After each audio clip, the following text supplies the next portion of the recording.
Muito bem, pessoal. Nós vamos agora falar um pouquinho das características principais de uma terceirização. Transferência de responsabilidades de uma empresa para outra. Vamos imaginar uma concessionária de veículos que ela decide então transferir os serviços de limpeza dos automóveis antes de entregá-los para os clientes para uma empresa terceira fazer a parte da limpeza, da higienização do veículo, que seria a princípio uma atividade que ela fazia normalmente na concessionária e ela passou a transferir esses serviços para uma outra empresa fazer. Essas transferências de responsabilidades, o processo de terceirização em si é sempre entre pessoas jurídicas. É uma empresa que nós chamamos anteriormente de mãe ou contratante, transferindo as suas atividades para uma empresa externa, que seria uma contratada ou uma prestadora de serviços. Isso significa que as duas devem ter CNPJ, estarem regularizadas, etc. Isso veremos mais à frente também. O contrato de terceirização, ele tem um objeto. Esse objeto, ou seja, esses serviços devem ser determinados. Então, por exemplo, eu tenho uma grande empresa, vou terceirizar as minhas atividades de limpeza, faço um contrato de terceirização com uma empresa terceirizada, uma empresa especializada em limpezas de condomínio, de edifícios.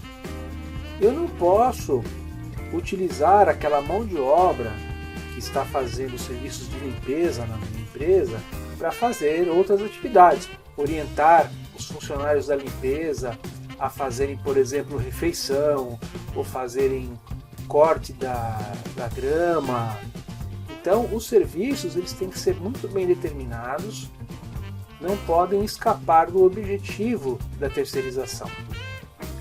Falamos também do processo gerenciado anteriormente. Não bastará para terceirizar simplesmente transferir as atividades para uma outra empresa, sem uma observação, um zelo, um controle da qualidade dos serviços que estão sendo realizados. Quando nós terceirizamos, nós também delegamos à empresa terceirizada praticamente o nosso nome, a nossa imagem. Então, o que ela fizer, por exemplo, de incorreto, eventualmente, isso pode prejudicar a imagem da nossa empresa, que é a empresa contratante. Daí a importância da gestão dos fornecedores, feito obviamente pela empresa contratante.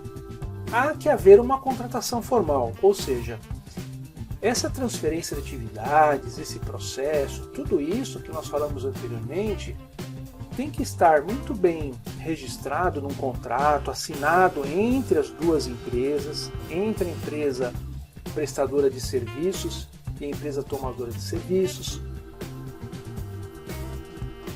Pensemos na estrutura de um hospital. Temos contato direto ou indireto com diversos profissionais e serviços especializados, contratados por meio da terceirização. A realidade dos hospitais hoje é que eles precisam ter realmente uma estrutura onde eles possam se organizar, contratando, por exemplo, serviços de limpeza, os serviços de manutenção dos equipamentos, os serviços de vigilância e portaria, por exemplo, serviços de atendimento da portaria. Mesmo os médicos hoje em dia são contratados de forma independente. Então, é um exemplo bem típico de como a terceirização ela tem se tornado importante também na gestão hospitalar.